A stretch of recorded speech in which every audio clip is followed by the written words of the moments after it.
하나님 말씀 에베소서 3장 17절 한 절입니다. 하나님 말씀 받으실 때 자리에서 일어나 주시기 바랍니다. 하나님 말씀 이러합니다. 믿음으로 말미암아 그리스도께서 너희 마음에 계시게 하시옵고 너희가 사랑 가운데서 뿌리가 박히고 터가 굳어져서. 아멘.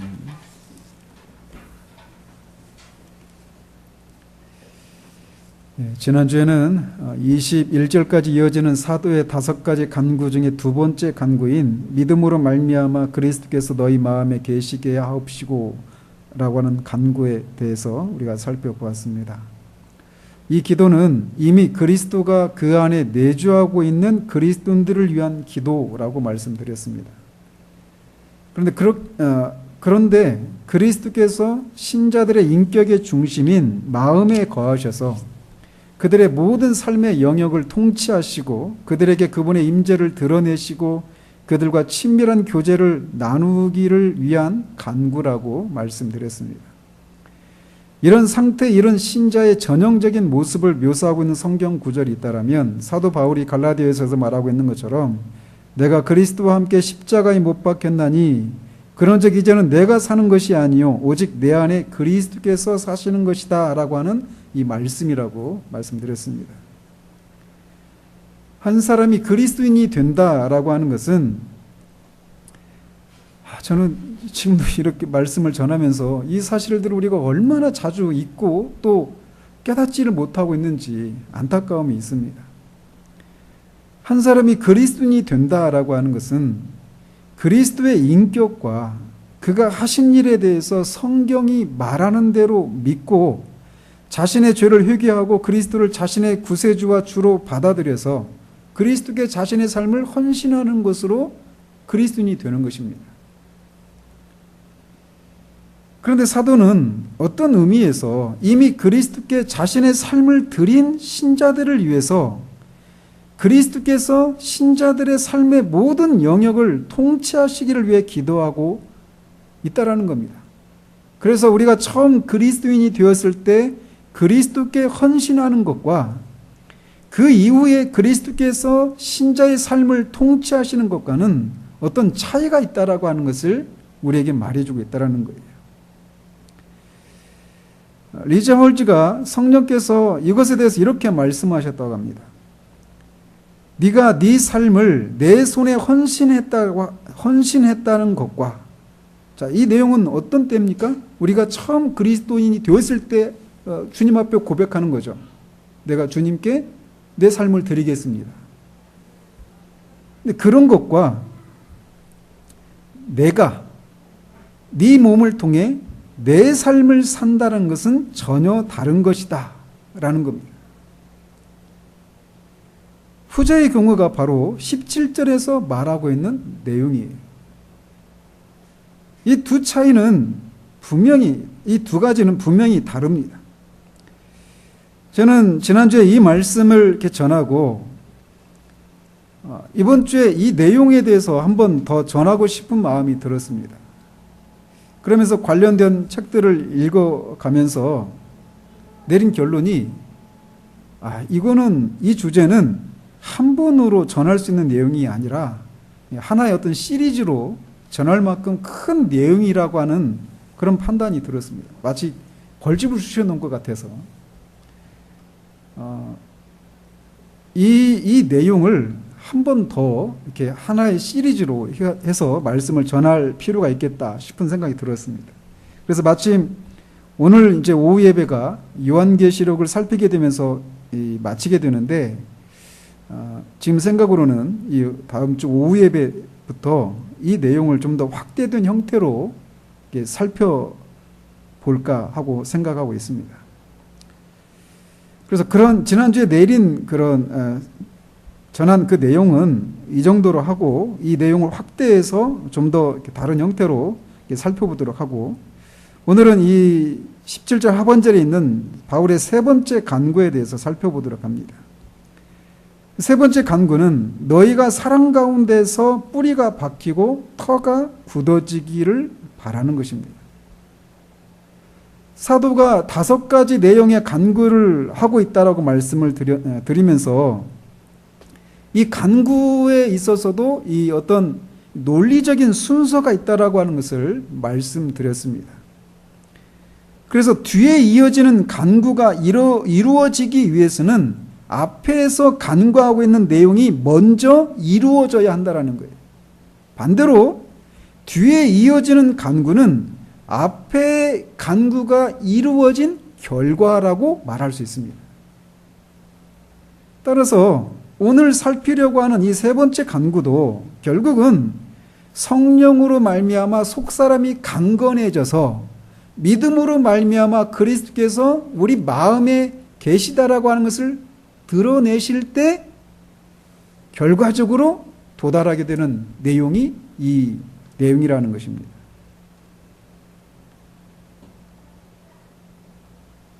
그러면서 동시에 뒤에 이어지는 간구들, 이 세 번째 간구 뒤에 이어지는 그리스도의 사랑의 어떠함을 아는 것, 그리고 하나님의 모든 충만하심으로 충만해지는 것, 이런 것을 위해서는 이 사랑으로 우리가 사랑에 뿌리가 박히고 터가 굳어지는 일이 있어야 하기 때문에 이 세 번째, 이 논리적인 순서를 따라서 이 세 번째 간구를 하고 있다라는 것입니다.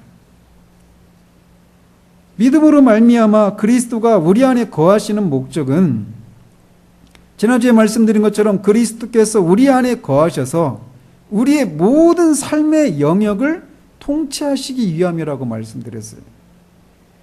그래서 그리스도는 우리가 죄를 짓지 않는 삶을 살아갈 뿐만 아니라 우리의 자로부터 나오는 것으로 그리스도의 삶을 사는 것이 아니라 성령의 능력을 따라 주님께 순종하는 삶을 살도록 하시기 위해서 우리 안에 거하시는 것입니다. 그런데 그리스도께서 우리 안에 거하시게 되는 것은 믿음으로 말미암아서인데 이 믿음은 그냥 가만히 있는 것이 아니라 사랑으로 역사하는 것이다라는 거예요. 그래서 갈라디아서에서 사랑으로 역사하는 믿음이라고 하는 말을 통해서 믿음과 사랑이 어떤 관련을 가지고 있는지를 밝히고 있습니다. 그리스도께서 우리 안에 거하셔서 통치하실 때 그분이 목적하는 것은 우리가 사랑하는 사람이 되는 것이라고 사도는 말하고 있는 거예요. 우리가 사랑 가운데서 뿌리가 박히고 터가 굳어지는 것을 위해서 우리의 속사람이 성령으로 강건해질 필요가 있고 또 그리스도께서 우리 마음에 거하셔야만 우리가 사랑의 사람이 될 수 있다는 겁니다.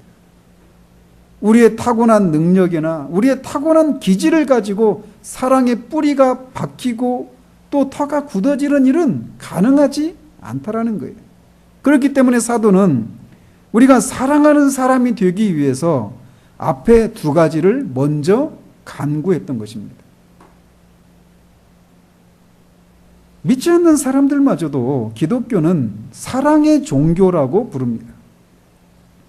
이것은 사랑이라고 하는 것이 기독교를 다른 종교와 구분시켜주는 중요하고 근본적인 특징이기 때문이에요. 뿐만 아니라 우리 그리스도인의 생활의 주된 특징도 이 사랑이기 때문에 사도는 이것을 위해서 간구하고 있는 것입니다. 사랑이 우리 그리스도인의 생활의 중요하고 근본적인 특징이기 때문에 사도는 사랑을 위해서 간구하고 있는데 그것을 강조하기 위해서 사도는 두 가지 이미지를 사용하고 있습니다. 그것은 사랑 가운데 뿌리가 박히고 사랑 가운데 터가 굳어져서에서 볼 수가 있는 거예요. 뿌리는 어떤 것과 연관이 되어 있습니까? 나무죠. 그죠? 뿌리가 박힌다라고 하는 것은 나무와 연관되어 있는 거예요. 그리고 터가 굳어진다. 이 얘기는 어떤 건물과 관련이 있는 것입니다. 즉 나무와 건물이라고 하는 이 두 가지 이미지를 사용해서 사랑에 대해서 우리가 사랑하는 사람이 되어야 한다라고 말을 하고 있는 거예요.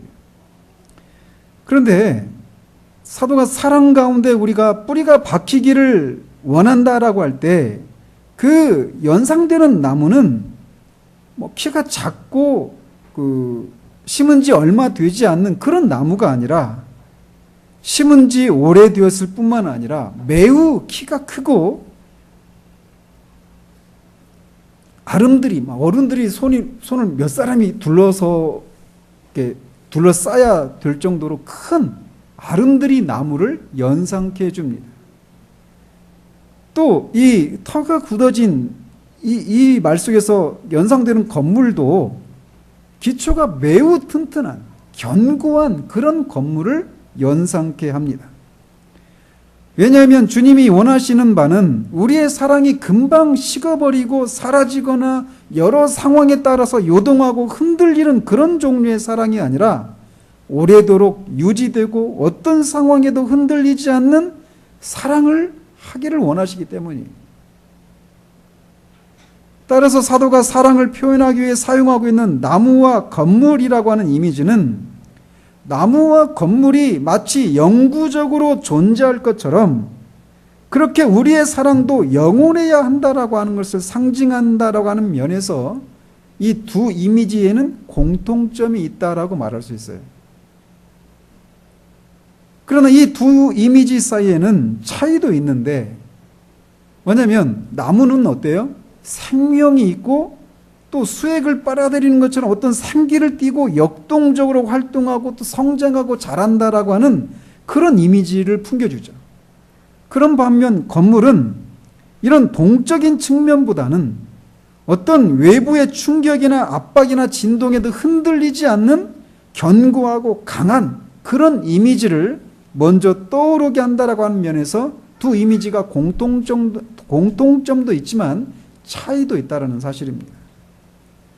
따라서 우리는 사도가 사랑을 묘사하기 위해서 사용하는 이 두 이미지를 구분해서 생각해 볼 필요가 있습니다. 먼저 이 두 이미지가 가지고 있는 공통점은 영구성이라고 말씀드렸는데 사도는 이 두 이미지가 영구적인 것을 이렇게 드러내는 것처럼 우리의 사랑 역시 영원한 것이라고 하는 것을 우리에게 말해주고 있는 겁니다. 사도는 고린도전서 13장에서 사랑은 언제까지나 떨어지지 아니하되 예언도 패하고 방언도 그치고 지식도 패한다라고 말합니다. 예언하고 방언하는 것은 놀라운 일입니다. 그러나 이것도 이 놀라운 일들도 패하게 되는 날이 있다라는 것이에요. 주님이 다시 오시면 이런 것들은 그치게 될 것입니다. 또한 지식도 마찬가지입니다. 우리는 얼마나 지식을 축적하기 위해서 노력합니까? 그리고 그렇게 얻은 지식을 우리는 자랑하고 그것 때문에 교만해지기도 합니다. 그러나 우리가 그렇게 자랑하는 지식마저도 주님이 다시 오시면 패하게 된다라는 거예요. 심지어 믿음도 소망도 패하게 됩니다. 주님이 다시 오시면 우리가 이루어질 것을 믿는 그 믿음은 요구되지 않아요. 또 무엇인가 이루어지기를 소망할 필요도 없습니다. 왜? 주님이 오시면 모든 것이 다 성취되기 때문이에요. 그래서 믿음도 소망도 더 이상 유효하지 않은 날이 오게 돼요. 그럼에도 불구하고 사랑만큼은 영원히 존재한다라는 거예요. 사랑은 영원합니다. 그래서 우리의 사랑도 그렇게 영원하기를 사도는 그런 사람이 되어지기를 간구하고 있는 거예요. 그런데 이 나무와 건물이라고 하는 두 이미지는 말씀드린 것처럼 서로 다른 점들도 있습니다. 그래서 각각을 구별해서 살펴볼 필요가 있는데 먼저 사도가 우리가 사랑 가운데 뿌리가 박히기를 구하는 것에서 어떤 것들을 유추할 수 있는지를 살펴보도록 합니다. 거듭 말씀드리지만 사도가 연상하고 있는 나무는 어른들 몇 사람이 손을 이렇게 둘러싸야 겨우 감쌀 수 있을 정도로 아주 굵고 큰 아름드리 그런 나무를 연상합니다. 그런 나무는 거센 바람이 몰아쳐도 뿌리가 땅속 깊이 뿌리 박혀 있기 때문에 흔들리거나 요즘 같은 그런 가뭄에도 쉽게 말라 비틀어지지 않는 특징을 가지고 있습니다. 사도는 그런 나무가 뿌리가 깊이 박혀 있는 것을 연상하게 하는 그런 용어를, 그런 묘사를, 그런 표현을 통해서 우리가 사랑에 있어서도 그런 사람이 되어지기를 간구하고 있다라는 거예요. 따라서 사도가 나무의 이미지를 사용해서 우리가 사랑에 있어서 이런 사람이 되기를 바라는 것은 사랑이라고 하는 것이 우리 그리스도인의 생활의 기초다라고 하는 것을 우리에게 말해주고 있습니다. 나무가 땅에 뿌리를 박고 수액을 빨아들여서 그것을 줄기와 가지와 잎사귀로 전달해서 꽃을 피우고 열매를 맺게 되게 하는 것처럼 우리 그리스도인의 생활은 사랑이라고 하는 토양에 뿌리를 박은 것이어야 한다라고 말하고 있는 거예요. 나무가 땅에 뿌리를 박지 않으면 열매를 맺을 수 없을 뿐만 아니라 생명 자체를 유지할 수 없는 것처럼 우리 그리스도인의 삶이라고 하는 것도 사랑이라고 하는 흙에 뿌리를 박아야 한다는 겁니다. 사랑에 기초하지 않는 그리스도인의 삶이라고 하는 것은 아무것도 아니라고 사도는 말합니다.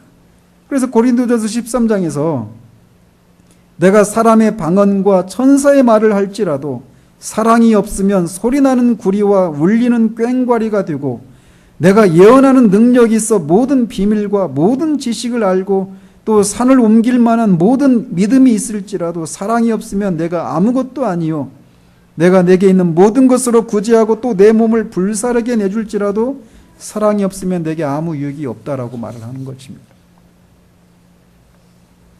따라서 하나님을 향한 우리의 순종에 사랑이 없다면, 형제들을 향한 봉사에 사랑이 없다면, 이웃을 향한 섬김에 사랑이 없다면 아무것도 아니라는 것입니다.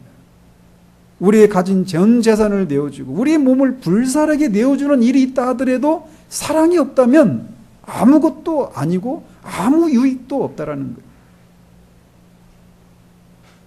우리의 모든 행동의 그 이면에는 바로 이 사랑이 있어야 한다라는 것입니다.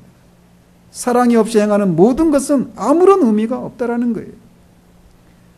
따라서 개인적인 경건에 있어서 아무리 뛰어나고 다른 사람들은 경험하지 못한 은혜를 체험하고 깊은 기도의 세계를 경험하고 말씀에 대한 탁월한 해석과 설교를 하고 많은 그런 업적들을 쌓았다고 해도 사랑이 없다면 아무것도 아니라는 것입니다. 아니 사랑이 없는데 어떻게 그런 것을 할 수 있습니까? 할 수 있다는 것입니다.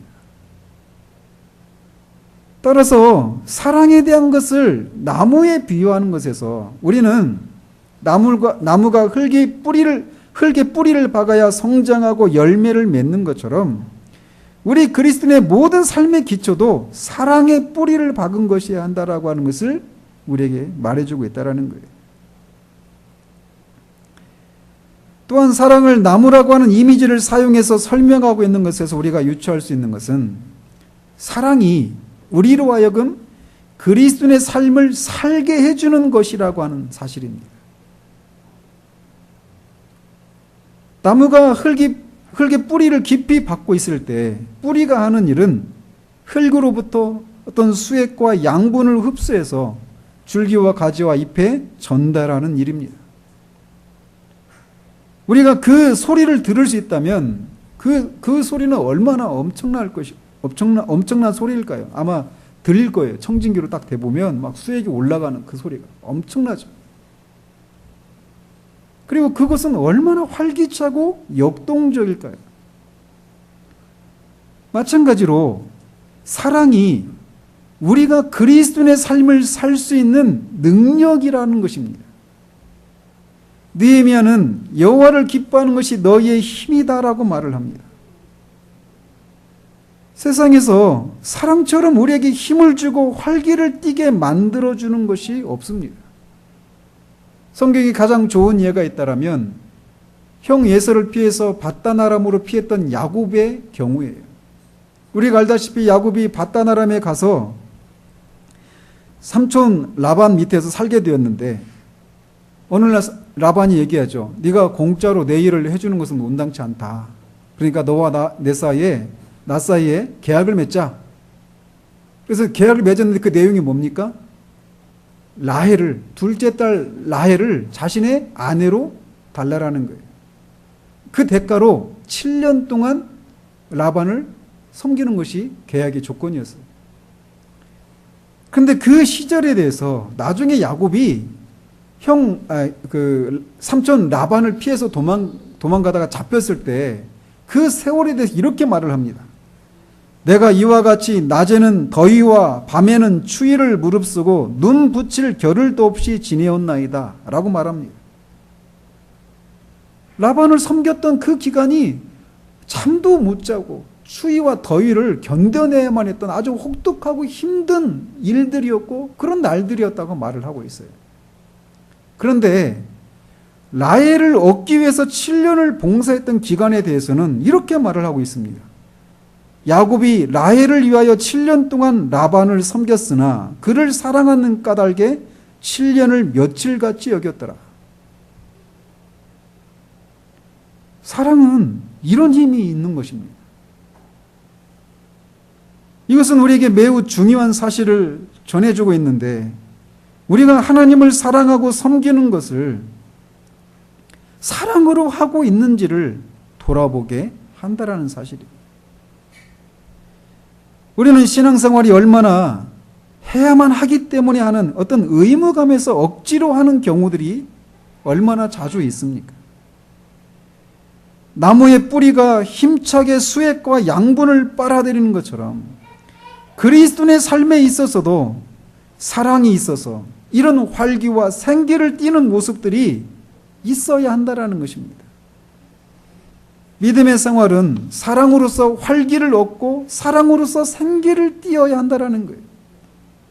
우리가 하고 있는 신앙생활이 과연 우리를 지켜보는 사람들에게 그런 인상을 주고 있는지 돌아봐야 한다는 것입니다. 사랑은 우리로 하여금 그리스도인의 삶을 살아가도록 만드는 능력입니다. 뿐만 아니라 흙에 뿌리를 깊이 박은 나무는 아주 강합니다. 그런 것처럼 사랑은 우리를 강하게 하는 것입니다.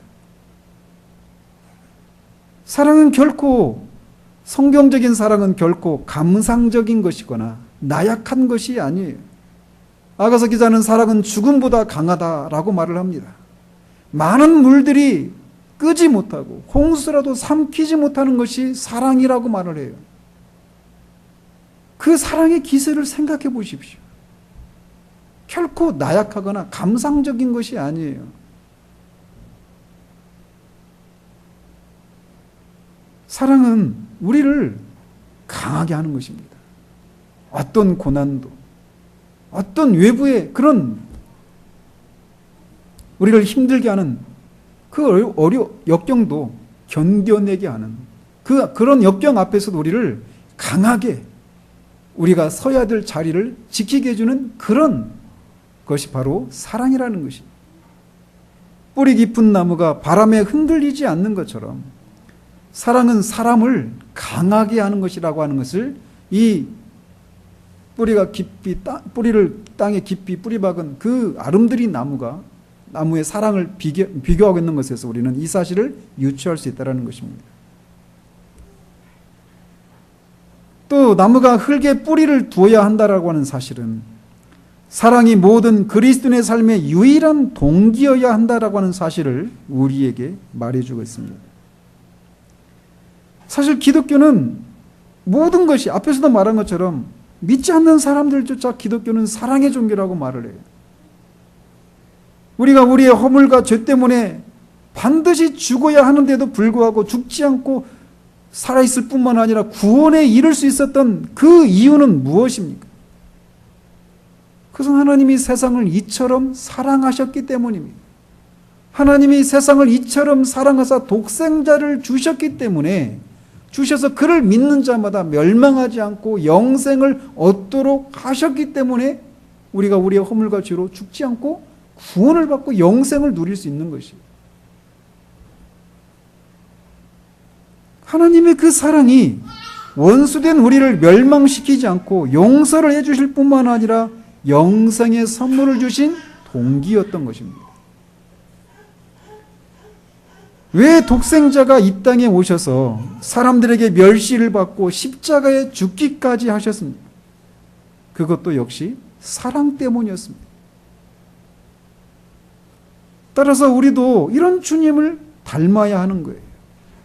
우리의 목표는 사랑하는 사람이 되는 것에 있습니다. 그리고 그것은 결국 우리가 주님과 같이 되는 것을 의미해요. 우리를 구원하신 목적은 우리가 주님을 닮은 사람이 되는 것에 있습니다. 우리가 주님을 믿는 목적은 액을 면하고 복을 얻기 위함만이 아닙니다. 얼마나 많은 사람들이 이런 차원에 머물러 있는지 모릅니다.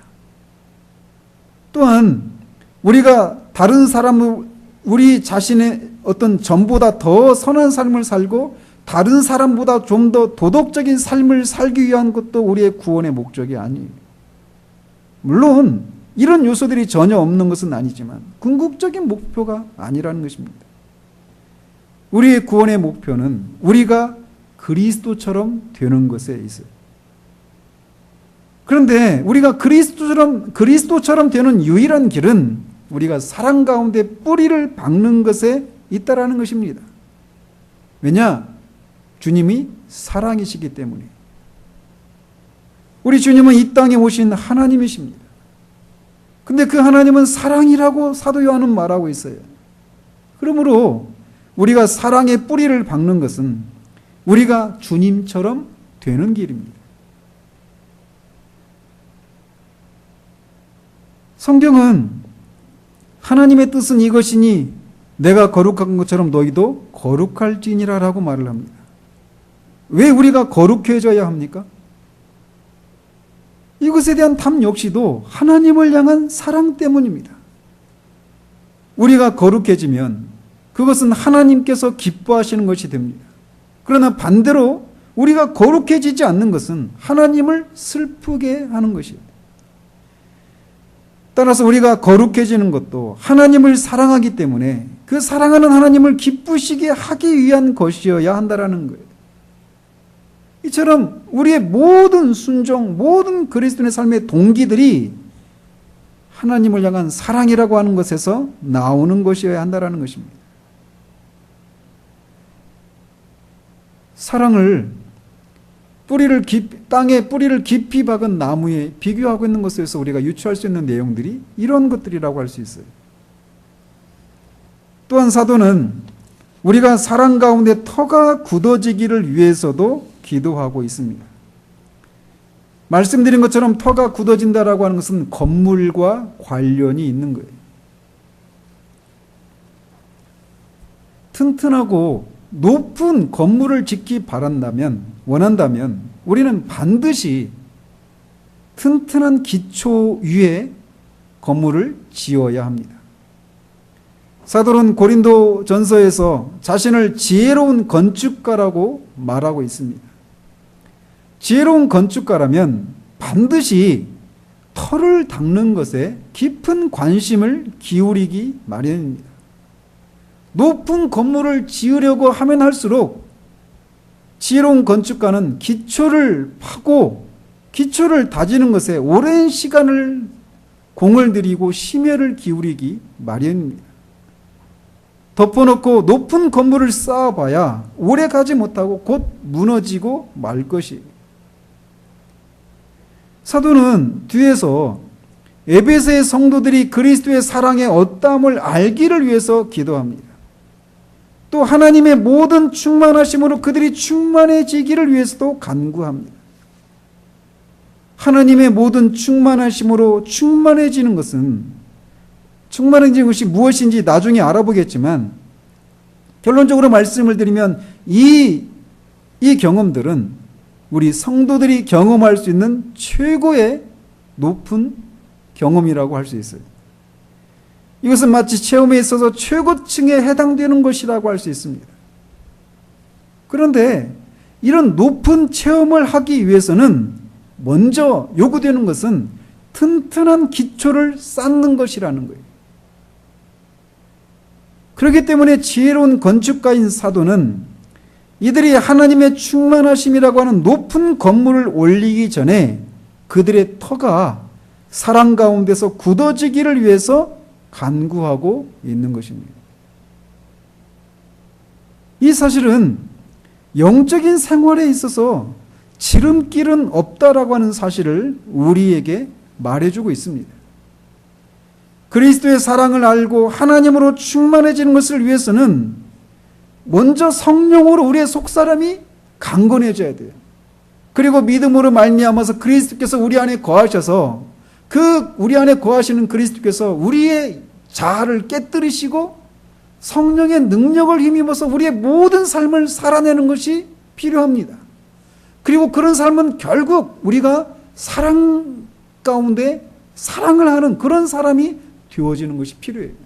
이런 연후에, 이런 기초 위에 우리가 그리스도의 사랑을 알고 하나님의 모든 충만하심으로 충만해지는 것이 충만해진다라고 하는 그런 높은 건물이 세워질 수 있다라는 거예요. 이런 사전에 그런 기초적인 기초가 없이 곧장 하나님의 모든 충만하심을 경험하게 되는 일은 없다라는 겁니다. 영적인 생활에 있어서 지름길은 없다라는 거예요. 그리스도인이 된 후에 되자마자 곧장 성숙한 그리스도인이 되는 것은 아니라는 것입니다. 거룩해지는 데는 오랜 시간이 걸린다라고 하는 말이 있어요. 물론 이 오랜 시간이라고 하는 것이 우리가 성숙한 그리스도인이 된다라고 하는 것, 제가 지금 오후 예배 때 살피려고 하는 그 내용도 이것과 관련되어 있는 거예요. 근데 우리가 생각하는 것만큼 성숙한 그리스도인 또는 고린도 교회를 향해서 사도가 표현하고 있는 것처럼 신령한 그리스도인, 이런 그리스도인이 되는 것은 오랜 시간이 걸리는 것이 아닙니다. 왜 그런 일이 일어나지 않느냐? 어떻게 그 성숙한 그리스도인이 되어지는 그 시작이 어떻게 되어지는지를 모르기 때문이에요. 그거를 하겠다는 겁니다.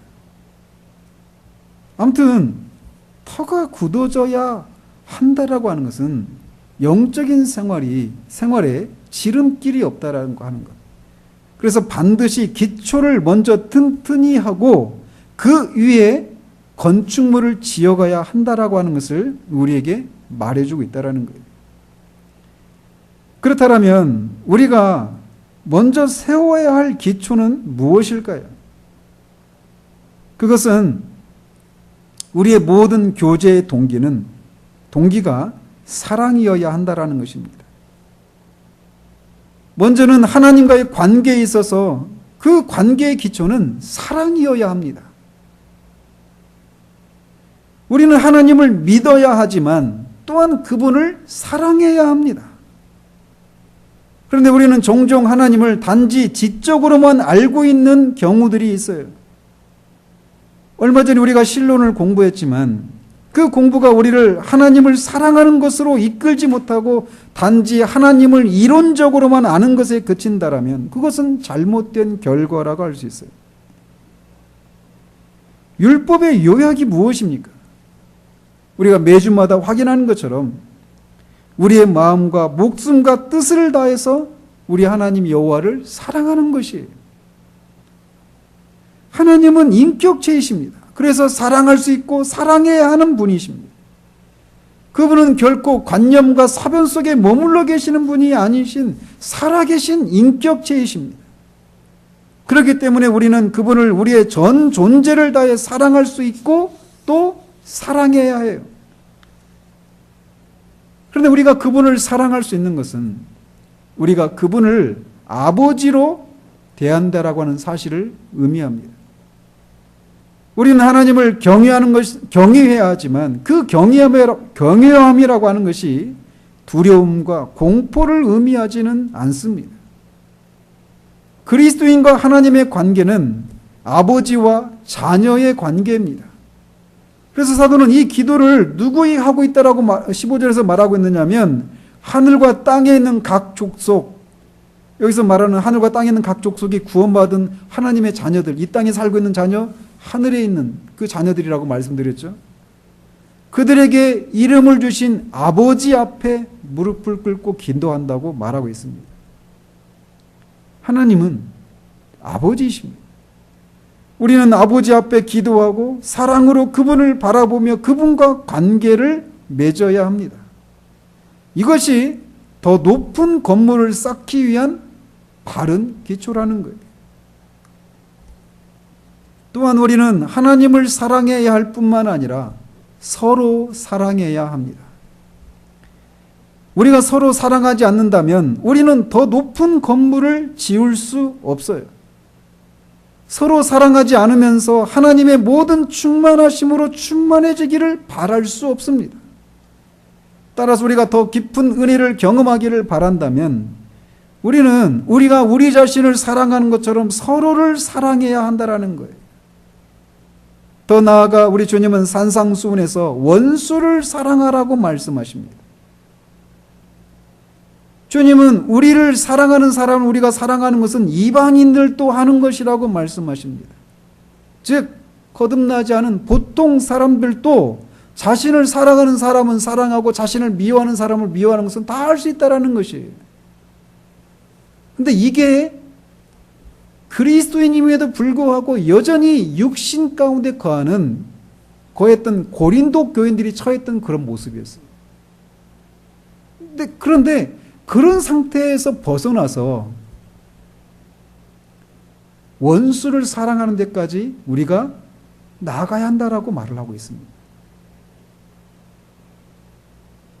그 이유는 하늘에 계신 아버지께서 선인에게 뿐만 아니라 악인에게도 해를 비추시고 의인에게 뿐만 아니라 불의한 자에게도 비를 내리시는 온전한 사랑의 하나님이시기 때문이라고 말을 하고 있어요. 하나님이 그렇게 온전하신 것처럼 우리도 온전해야 한다라고 말씀하십니다. 우리가 이런 사랑을 할 수 있습니까? 또 하고 계십니까? 우리의 자아로는 이런 사랑을 할 수가 없어요. 그러나 하나님의 성령으로는 가능합니다. 그리고 이런 사랑은 더 높은 것을 쌓기 위한 바른 기초라는 거예요. 저 이번 주에 리자 월즈를 다시 이렇게 읽어보면서 새로운 시각으로 또 보이기 시작하는 거예요. 그가 성령께서 그 안에 들어와서 그를 대신해서 살게 되는 그 시작이 있은 후에 끊임없이 성령은 그를 다루십니다. 특히 그의 자아를 깨뜨리고 부인하게 하는 일들을 하셔요. 그리고 하나님이 주시는, 성령이 주시는 그런 능력을 힘입어서 어떤 일들을 감당하게 해요. 특별히 사람을 사랑하는 문제를 다루시는데 읽어보시면 그 시각을 한번 보십시오. 그가 불황자를 자신의 형제같이 가족같이 사랑합니다. 그거는 그의 타고난 그런 품성에서 성품에서 나오는 사랑이 아니었어요. 하나님이 부어주시는 사랑이었습니다. 불황자를 오늘날 말하면 노숙자예요. 그 냄새 풀풀 나는 그 노숙자, 이런 사람을 막 사랑하는 거예요. 3년이 지나는 동안 그런 사랑을 막 합니다. 사랑이 흘러나오는 거예요. 고아를 사랑합니다. 병자와 환자들을 사랑해요. 그리고 자신의 것을, 건강을, 목숨을 해치는 그런 위험을 감수하기까지 합니다. 자신을 미워하고 홀대했던 선교사를 막 사랑합니다. 자신의 본성에서 나오는 사랑이 아니에요. 흘러나오는 거예요. 하나님의 성령께서 그에게 사랑을 막 부어주시는 것이죠. 아프리카의 수많은 영혼들을 하나님이 부어주시는 사랑으로, 사랑하는 사람으로 그가 빚어져 갑니다. 여러분, 이런 관점에서 그의 전기를 읽어보시면 한 사람이 그리스도께서 그 안에 내주하시면서 그의 자아를 깨뜨리시고 사람을 빚으시고 진짜 그리스도의 삶을 살아가게 하실 때 사람이 어떤 사람이 될 수 있는가에 대해서 알게 됩니다. 여러 번 말씀드렸지만 우리는 알지 못하는 것을 소망할 수 없어요. 그리고 소망하지 않는 것은 누릴 수 없습니다. 제가 다음 주부터 하려고 하는 주제도 그리스도께서 우리 안에 계셔서, 즉 성령을 통해서 그리스도께서 우리 안에 계셔서 어떻게 우리의 자아를 깨뜨리시고 우리의 속사람을 강하게 하시는지, 그리고 그렇게 되었을 때 어떤 것들이 가능하게 되는지에 대해서 살펴보려고 하는 겁니다. 우리의 자아가 하나님의 성령의 훈련과 계시를 통해 깨어지고 죽는 과정이 없이 우리가 우리의 원수까지도 사랑할 수 있는 사람이 되는 것은 가능하지가 않습니다. 그런 사랑을 할 수 있는 사람이 되어지기 위해서 성령은 포기하지 않으시고 우리를 훈련하시고 실패를 통해서 쓰라림을, 즉 우리의 자아로부터 주님을 섬기고 영혼들을 섬기려고 하는 것이 얼마나 무익하고 얼마나 불가능한 것인가라고 하는 것을 깨닫게 하시는 거예요. 어쨌든 우리가 만약 우리의 이웃을 또 서로를 그렇게 사랑하지 않는다면 우리는 그리스도의 사랑의 어떠함을 맛볼 수도 없고 하나님의 충만하심으로 충만해지는 것도 불가능하다라는 것입니다. 따라서 이런 높은 것을 쌓기 위한 바른 기초는 우리가 서로 사랑해야 하고 심지어 원수까지도 사랑해야 한다라는 것입니다. 저는 쓰라린 실패를 통해서 계속 경험해 오고 있고 또 경험한 것인데, 한 사람이 정말 탁월하고 정말 성숙한 그리스도인이라고 하는 이 기준에 대해서 얼마나 제 생각이 잘못되어 있고 왜곡되어 있었는가를 보게 돼요. 한 사람이 성숙하고 탁월한 그리스도인이라고 하는 기준은 사랑하는 것에 있습니다. 우리 신앙의 궁극적인 목적은 사랑이에요. 그런데 그 사랑은 우리 속사람이 강건해지고 우리의 자아가 깨어지는 일들을 통해서, 그래서 그런 우리에게 성령의 능력이, 성령의 부어주시는 사랑이 임할 때 가능한 것이에요. 또한 우리는 하나님의 계명을 지키는 것에 있어서도 사랑이라고 하는 바른 기초 위에서 지켜야 한다라고 하는 것도 우리는 이 사실에서 유추할 수 있습니다. 앞에서도 잠시 언급했지만 하나님의 계명을 지키는 것이 다분히 율법적인 차원에서인 경우들이 많습니다. 이런 차원에서 율법을 지키고 하나님의 계명을 따라 사는 사람들이 많기 때문에 사람들이 기독교인에서 갖는 인상은 기독교인은 하기 싫은 것을 억지로 막 울며 겨자 먹기 식으로 하는 사람들이다라고 하는 잘못된 인식이 팽배해 있습니다. 그러나 사도 요한은 하나님께로부터 난 자마다 하나님의 계명이 무겁지 않다라고 말을 합니다. 또 우리 주님도 자신의 멍에는 쉽고 가볍다라고 말합니다. 왜 하나님의 계명이 무겁지 않고 주님이 우리에게 메어주시는 멍에가 가볍고 쉽다라고 말을 할까요? 그것은 주님에 대한 사랑 때문에 그렇습니다. 하나님을 사랑하기 때문에 그분의 말씀도 사랑하는 거예요. 그래서 그분의 계명이 무겁지 않은 것입니다.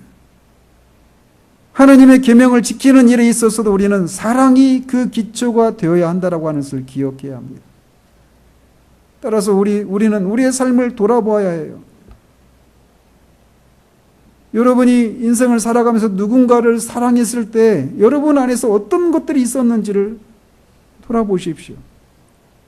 앞에서 인용했던 야곱이 라헬을 사랑했는데 그 힘든 시간들을, 그 7년을 단 며칠을 보내는 것처럼 느꼈다라고 얘기했잖아요. 그런데 그때 야곱의 나이가 몇 살인지 아십니까? 70이 넘은 나이였어요. 70이 넘은 야곱이 라헬을 사랑했기 때문에 그 힘든 시간들을 단 며칠처럼 느꼈습니다. 그 사랑이, 라헬을 향한 사랑이 외삼촌을 섬기는 그 시간들을, 그 역경을 견딜 수 있게 만들었던 거예요. 라헬을 사랑한 야곱이 해야만 하기 때문에 억지로 그런 일을 했던 것이 아니었다라는 것입니다.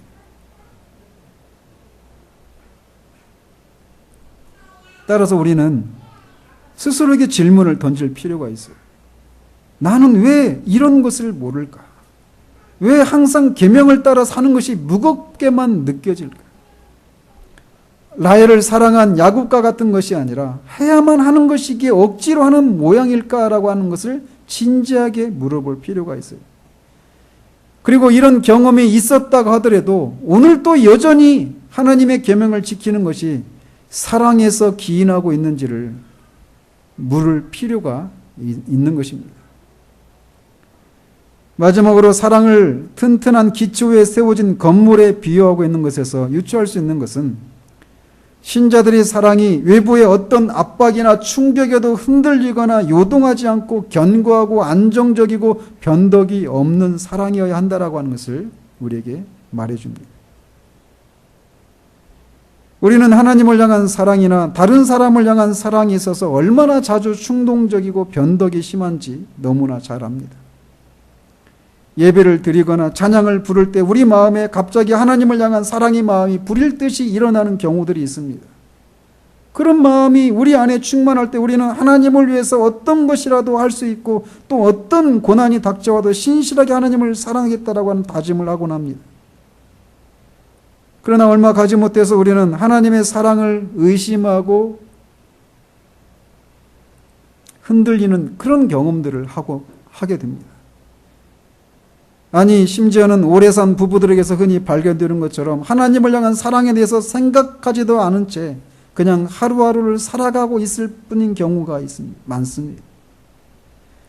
이렇듯 하나님을 향한 우리의 사랑은 왔다 가는 사라지고 마는 그런 특징들을 보여요.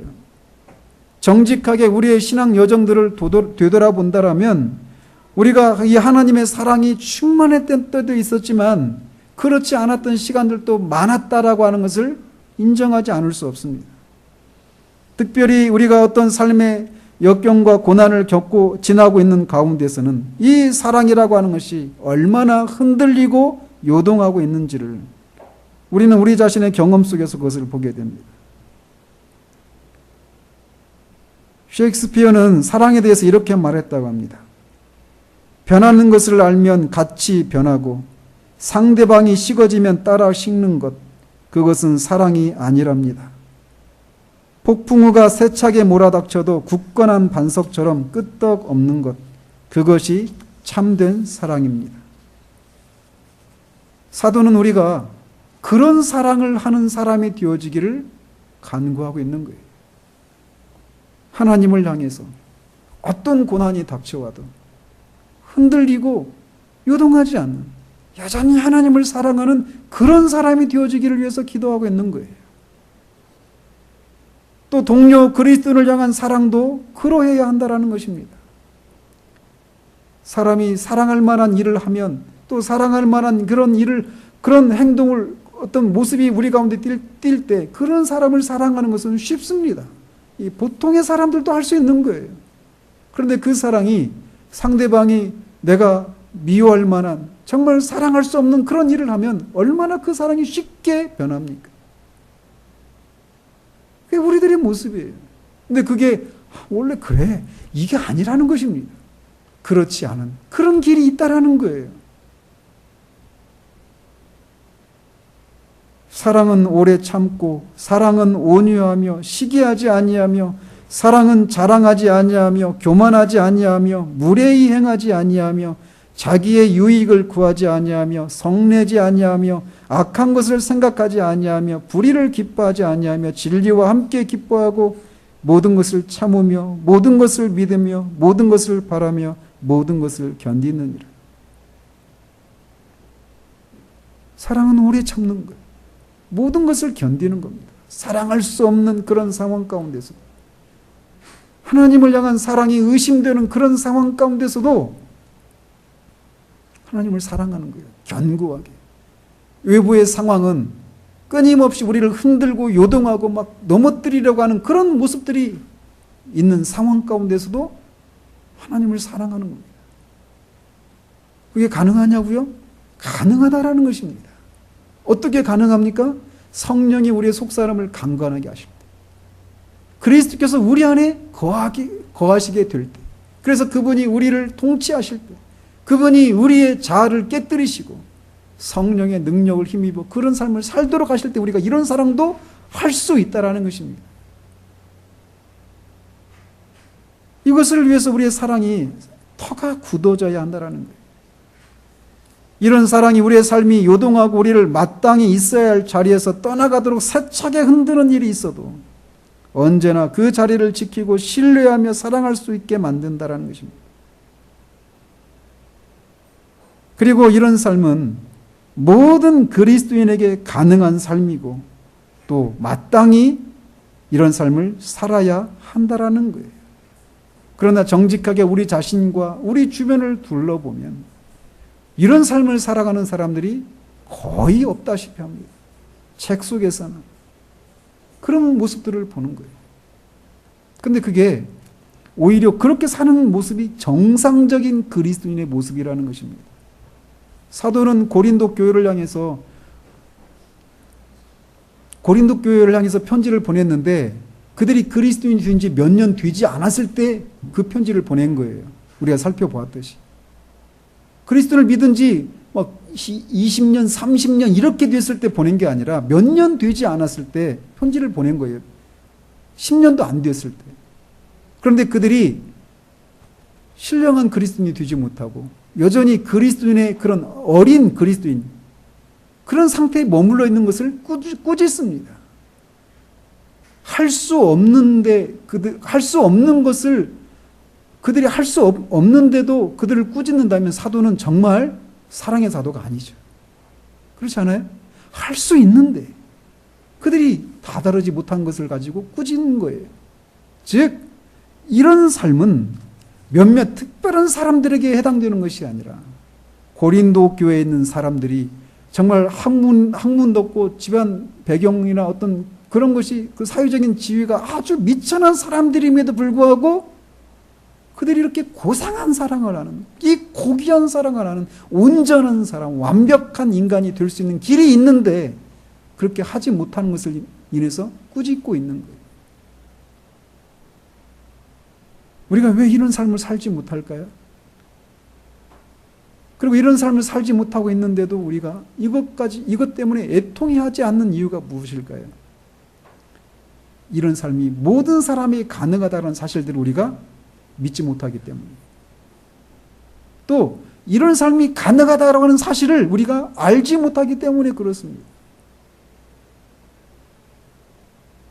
아직 우리는 이런 높은 수준에 이르지 못했습니다. 그렇지만 그 사실이 이런 사랑을 하는 것은 몇몇 특별한 사람들에게나 가능하다라고 하는 생각이 옳다라고 하는 것을 말해주는 것은 아닙니다. 우리의 신앙생활이 시들해지고 의무감에서만 머물러 있고 해안에 밀려드는 파도처럼 왔다가 사라지고 우리의 삶이 흔들리면 사랑도 흔들리는 것은 아직 우리가 굳건한 터 위에 서 있지 못하기 때문입니다. 그러나 말씀드린 것처럼 이런 우리의 현실이 이런 사랑이 불가능하다라고 하는 것을 말해주는 것도 아니라는 사실을 우리는 붙들어야 돼요. 사도는 불가능한 것을 위해서 간구하지 않습니다. 사도 자신도 이런 삶을 살았고 주를 인한 고난 가운데서도 하나님을 찬양하고 기뻐하고 오래 참을 수 있었던 것입니다. 우리도 이런 삶을, 이런 사랑을 할 수 있습니다. 성령이 우리의 속사람을 강건하게 하실 때, 그리스도께서 우리 안에 거하실 때 우리가 이 삶을 살 수 있어요.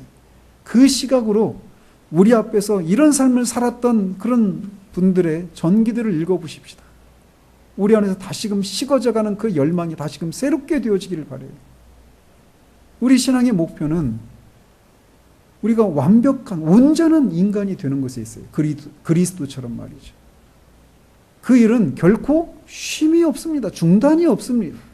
수액이 끊임없이, 나무가 살아있는 동안은 끊임없이 그 수액을 빨아들이고 역동적으로 생기를 드러내는 것처럼 지금 여름에 아무런 일도 일어나지 않는 것 같지만 우리가 청진기를 가지고 그 속에 일어난 일들을 듣고 또 눈으로 본다면 우리는 놀랄 거예요.